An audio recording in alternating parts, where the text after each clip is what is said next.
Hello everyone, I am Anuradha Priyadarshini and once again welcome to my channel Current Affairs with Anuradha. आज मैं आप लोग के साथ बहुत इंपॉर्टेंट टॉपिक डिस्कस करने वाली हूँ, राफेल फाइटर जेट्स। आज का ये वीडियो बहुत इंपॉर्टेंट है एग्जाम पॉइंट ऑफ व्यू से। अभी recently 5 Rafale fighter jets Indian air force में ज्वाइन किया है 30 जुलाई को। आज की इस वीडियो में हम लोग डिटेल में देखेंगे कि एग्जाम पॉइंट ऑफ व्यू से राफेल से क्या क्या इंपॉर्टेंट है, साथ ही राफेल का कंपैरिजन हम लोग पाकिस्तान के F-16 और चाइना के J-20 जो फाइटर्स जेट हैं उसके साथ भी आज हम इसका कंपैरिजन देखेंगे। ये video exam point of view से बहुत इंपॉर्टेंट है। क्या क्या पॉइंट्स एग्जाम में इससे पूछे जा सकते हैं, चाहे आप पीसीएस लेवल का एग्जाम दीजिए, बैंक दीजिए, एसएससी दीजिए, हर एक एग्जाम पॉइंट ऑफ व्यू से क्या क्वेश्चन इंपॉर्टेंट है आज मैं आपके साथ डिटेल में डिस्कस करूंगी। अगर आपको मेरा मटेरियल अच्छा लगे तो प्लीज लाइक शेयर और सब्सक्राइब जरूर कीजिएगा और बेल बटन को प्रेस करके रखिए ताकि मेरे जितने भी अपकमिंग वीडियोस होंगे उसका नोटिफिकेशन आपके पास सबसे पहले आएगा। Let's start the video. सबसे पहले हम लोग जानते हैं कि राफेल न्यूज में इतना ज्यादा क्यों था। रिसेंटली इंडियन एयरफोर्स ने फर्स्ट बैच राफेल्स का हरियाणा के अंबाला एयरबेस कैंप है हरियाणा में, वहां पे इसने रिसीव किया है। देखिए इसकी डिटेल थोड़ी सी बताती हूँ। 2016 में जब हमारे डिफेंस मिनिस्टर मनोहर पर्रिकर जी थे तो उन्होंने एक डील साइन किया था फ्रेंच के डेसॉल्ट एविएशन करके कंपनी थी, उसके साथ एक डील साइन हुआ था परचेज ऑफ 36 राफेल, जिसमें से फर्स्ट बैच जो है अभी रिसेंटली इंडिया ने रिसीव किया है और एक राफेल जो था वो दिसंबर 2019 में इंडिया ने रिसीव कर लिया था। ये राफेल जो है वो मैडिनिक एयरबेस फ्रेंच पोर्ट सिटी ब्रोडो से उड़ान भर के 7000 किलोमीटर की डिस्टेंस तय करके इंडिया के अंबाला एयरफोर्स कैंप में रिसेंटली आया है।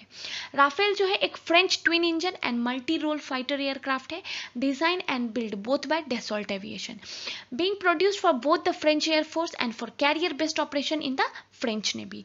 इसको इंडिया के गोल्डन एरो नंबर 17 स्क्वाड्रन में इंक्लूड किया गया है, जिसके कैप्टन है हरकीमत सिंह। ये भी बहुत इंपॉर्टेंट पॉइंट है।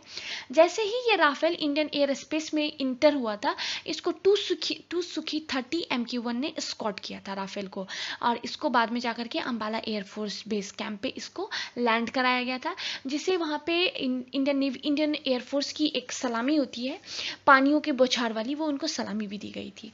देखिए जितने भी ये 5 एयरक्राफ्ट आए थे राफेल जो आए थे ये सारे एक जैसे नहीं थे। इसमें से 3 सिंगल सीटर था एंड 2 ट्विन सीटर एयरक्राफ्ट था। Would be inducted into the air force as part of its Ambala base number 17 squadron, also known as golden arrow. ये जो अंबाला बेस नंबर 17 जो गोल्डन एरोस नंबर 17 स्क्वाड्रन है, जिसको गोल्डन एरो भी कहा जाता है, जिसके कैप्टन है हरकीमत सिंह। ये भी एग्जाम पॉइंट ऑफ व्यू से बहुत इंपॉर्टेंट है कि इसको किस में इंक्लूड किया गया और उसके कैप्टन क्या कौन है। तो जो राफेल है उसको गोल्डन एरो नंबर 17 में इंक्लूड किया गया, स्क्वाड्रन में इंक्लूड किया गया, जिसके कैप्टन है हरकीरत सिंह। अगर आप राफेल लड़ाकू विमान के बारे में देखेंगे तो ये तमाम आधुनिक हथियारों से लैस 4.5 जनरेशन का राफेल है, जिसकी स्पीड जो है वो साउंड की स्पीड से भी डबल है and with a top speed of 1.8 mach. With its multiple role capabilities including electronic warfare, air defence, ground support and in depth strike, the Rafale lends air superiority to Indian air force.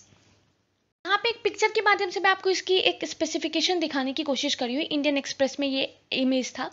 अगर आप इसका length देखेंगे तो 15.30 metres है, height देखेंगे तो 5.30 metres है। ये अपने साथ 9500 kg तक बारूद जो वेपन्स वगैरह होते हैं वो अपने साथ कैरी कर सकता है। मैक्सिमम टेक ऑफ वेट जो है 24.5 टन है। Wing span 10.90 metres. फ्यूल अगर आप इंटरनल देखेंगे तो 4.7 टन है, एक्सटर्नल देखेंगे तो 6.7 टन तक है। Ferry range 3700 kilometres. Overall empty weight 10 ton है।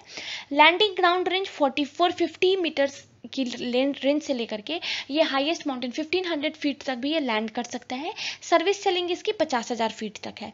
ओवरऑल एम्प्टी वेट 10 टन है। और आप इसकी स्पीड की देखेंगे, ये बहुत इंपॉर्टेंट है, इसका स्पीड जो है साउंड के स्पीड से भी डबल है, मतलब 1.8 मैच जो है इसका स्पीड जो है हाई एल्टीट्यूड पे इसका स्पीड है, साउंड के स्पीड से डबल। ये बहुत इंपॉर्टेंट है। चलिए अब हम लोग इसके स्पेसिफिकेशन की बात करते हैं कि क्या इसमें कुछ डिफरेंट स्पेसिफिकेशन है जो ये चाइना के J-20, पाकिस्तान के F-16 से ये कैसे डिफरेंट है। तो ये एयर सुपरमेसी है, equipped with wide range of weapons. The Rafale is intend to perform air supremacy, interdiction, aerial reconnaissance, ground support, in depth strike, anti ship strike and nuclear deterrence missile. ये अपने साथ wide range of weapons carry करता है, जैसे Meteor missile, SCALP cruise missile. MICA weapon system will be mainstay of the the weapon package of the Rafale jet. अगर आप मेटेओर्स की बात करेंगे तो ये next generation of beyond visual range air to air missile designed to revolutionise air to air compact. ये हवा से हवा में मार करने वाली मिसाइल है जो तकरीबन 150 किलोमीटर दूर से दुश्मन पे निशाना लगा सकता है और हवा में ही उसको ध्वस्त कर सकता है। The Meteor missile can target enemy aircraft from 150 kilometres away. It can destroy enemy aircraft before they actually even get close to the Indian aircraft. मतलब अगर कोई एयरक्राफ्ट इंडियन आर्मी की जो जैसे अगर ये राफेल है और कोई दूसरा एयरक्राफ्ट अगर हवा में है तो वो जब इंडिया के इस एयरक्राफ्ट के राफेल के पास आए भी नहीं उससे पहले ही राफेल इसको ध्वस्त कर सकता है। मतलब ये 150 किलोमीटर जब तक वो एयरक्राफ्ट दूर रहेगा तभी ये राफेल जो है उसको ध्वस्त कर सकता है। इसमें एक और चीज़ इंक्लूड किया जा रहा है हैमर को। इंडिया ने हैमर के लिए भी इसमें रिक्वेस्ट किया, हैमर मिसाइल के लिए भी। वो क्या है, वो सटीक टारगेट लगाता है। मतलब उसका जो टारगेट है ना वो सटीक रहेगा, इधर उधर नहीं लग सकता है। तो ये इसमें इंडिया ने इंक्लूड करने के लिए बोला है। अगर आप स्काल्फ क्रूज मिसाइल के देखेंगे तो it can hit target 300 kilometre away. ये हवा से जमीन पे हमला करने वाला मिसाइल है। तकरीबन 300 किलोमीटर दूरी से ही ये टारगेट को हिट कर सकता है। अगर आप मिका मिसाइल सिस्टम की बात करेंगे तो ये it is a very versatile air to air missile. ये बहुमुखी हवा से हवा में मार करने वाली प्रणाली है। इससे 100 किलोमीटर दूरी तक फायर किया जा सकता है। तो ये भी बहुत इंपॉर्टेंट इसमें मिसाइल लगा हुआ है। It come with a radar seeker and can be fired for a short range to long range as well right up to 100 kilometre. ये जो मिका मिसाइल सिस्टम है बहुत वर्सेटाइल सिस्टम है। ये अपने साथ एक रडार सीकर लेकर के आता है। ये शॉर्ट रेंज से लेकर के लॉन्ग रेंज दोनों तक ये फायर कर सकता है। इवन ये 100 किलोमीटर का जो रेंज होता है वहां तक ये फायर कर सकता है। तो ये कुछ इसके स्पेसिफिकेशन है। इसके साथ कुछ जो वाइड रेंज ऑफ वेपन्स लगे हुए, ये इसका बिगेस्ट स्पेसिफिकेशन है। और इंडिया ने इसमें इंडिया के पॉइंट ऑफ व्यू से भी कुछ चेंजेस कराए हैं।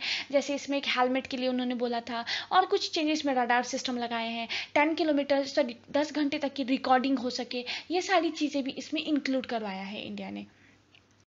अगर आप इसकी एक और स्पेसिफिकेशन देखेंगे तो एयर टू एयर टारगेट करता है। The ability to strike air to air target from up to 150 kilometers away and safely hit land target 300 kilometers within enemy territory make them some of the deadliest fighter jets flying in the world। अगर इसका fight hours अगर आप देखेंगे तो 30,000 fight hours in one operation. ये 30,000 घंटे तक fight कर सकता है एक ऑपरेशन में। तो ये भी इसका बहुत बड़ा एक स्पेसिफिकेशन है। इंडिया पॉइंट ऑफ व्यू से इसके बहुत ज़्यादा जो बेनिफिट है वो बहुत ज़्यादा रहेगा। और अभी जैसे हमारे चाइना या फिर आप नेपाल देखेंगे, पाकिस्तान देखेंगे, पाकिस्तान से तो हमारा हमेशा ही इश्यूज़ रहता ही है। अभी चाइना जिस तरीके से इशू क्रिएट कर रही है इंडिया के साथ, तो इस तरीके का जो फाइटर जेट है वो बहुत इंपॉर्टेंट है इंडियन एयरफोर्स में होना। चलिए अब हम लोग मोस्ट इंपॉर्टेंट पार्ट इसका डील पॉइंट डिस्कस करते हैं कि ये डील कब हुई थी। 2016 में जब हमारे डिफेंस मिनिस्टर मनोहर पारिकर जी थे, उस टाइम पे ये डील साइन हुई थी फ्रांस के डसॉल्ट एविएशन के साथ for purchase of 36 new Rafale fighter jets. और उसमें से एक राफेल जो हमें दिसंबर 2019 में मिल चुका था और अभी 5 राफेल्स की डिलीवरी हुई है। अब जो रेस्ट 30 राफेल्स है वो ऐसा कहा जा रहा है कि by the end of 2021 India receive कर लेगा। हालांकि इस टाइम पे हमें 10 राफेल्स मिलने वाले थे, लेकिन जब ये डील साइन हुई थी डसॉल्ट एविएशन के साथ, उस टाइम पे एक और डील थी कि इंडियन एयरफोर्स के जो पायलट्स हैं, सपोर्टिंग ऑफिसर्स हैं, उनको फुल ट्रेनिंग भी दी जाएगी इस एयरक्राफ्ट की, इनके वेपन्स की डसॉल्ट के द्वारा। तो ये ट्रेनिंग भी दी जाएगी। तो इन 10 में से 5 राफेल्स तो हमें इस टाइम पे मिल गया, लेकिन और जो 5 राफेल्स है उस पर अभी ट्रेनिंग चल रही है। इंडियन एयरफोर्स के जो पायलट्स हैं, क्रू मेंबर्स हैं, ये मिसाइल कैसे चलाया जाएगा, इन सब चीज़ों की अभी फ्रांस में ट्रेनिंग चल रही है। और ऐसा एक्सपेक्ट किया जा रहा है कि तो 2021 के एंड आते आते तक सारे राफेल्स की डिलीवरी हो जाएगी। हालांकि इंडिया पहला देश नहीं है जिसके पास राफेल रहेगा एक्सेप्ट फ्रांस। सबसे पहला जो इंटरनेशनल कस्टमर था राफेल का, वो इजिप्ट था। उसके बाद कतर ने भी खरीदा, फ्रांस के पास है ही, और इंडिया ये चौथा देश है जिसके पास राफेल रहेगा। देखिए अगर आप राफेल का चाइना के J-20 जो फाइटर जेट है, अगर आप उसके साथ इसका कंपैरिजन देखेंगे तो देखिए वैसे चाइना का J-20 जो वो 5th जनरेशन का है, मतलब उसकी जो टेक्नोलॉजी है वो राफेल से भी ज़्यादा, जो एडवांस टेक्नोलॉजी है उसके साथ जो हथियार है वो राफेल से भी ज़्यादा हथियार है। लेकिन एक ही बिगेस्ट डिफरेंस है कि इसके पास, चाइना का जो J-20 है उसके पास नो एक्चुअल कॉम्बैट एक्सपीरियंस है, लेकिन इसके पास, राफेल के पास कॉम्बैट एक्सपीरियंस है। क्योंकि फ्रांस की जो एयरफोर्स है उसने इसको यूज़ किया था Afghanistan Pakistan, Libya and Mali, इन सारी कंट्रीज़ के लिए यूज़ किया था। It has also been used for mission in Central African Republic, Iraq and Syria. It can also carry more fuel and weapons than J-20। तो यही एक बिगेस्ट डिफरेंस है।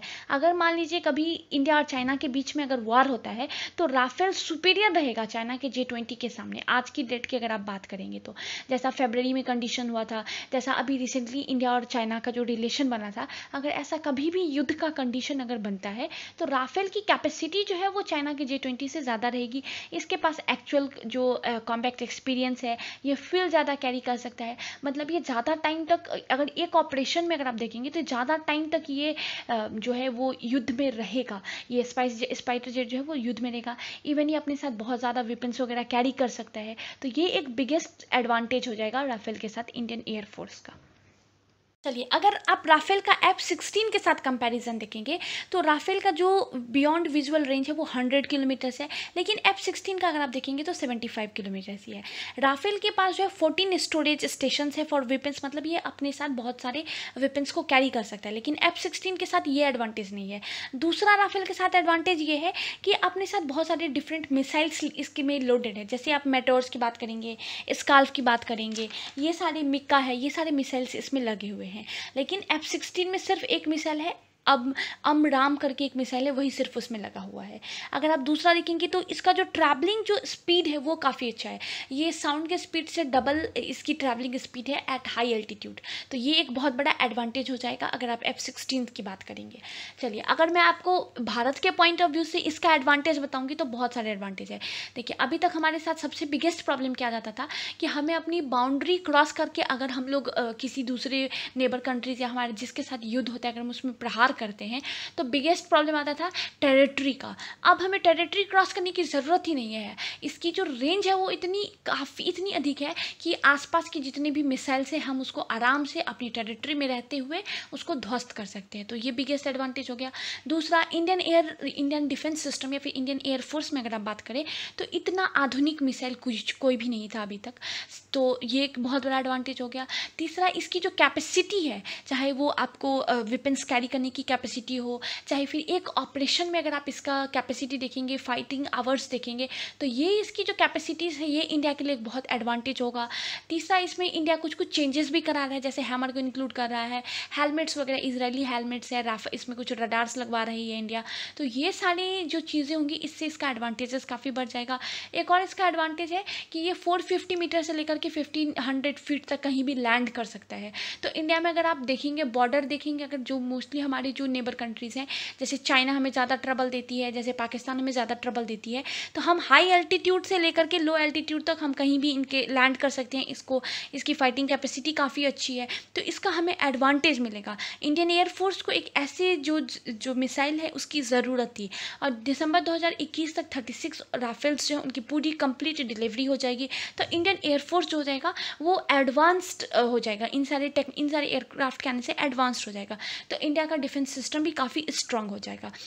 चलिए, इसी के साथ मैंने राफेल से रिलेटेड जितने भी पॉइंट्स थे वो मैंने आपके साथ डिस्कस किए।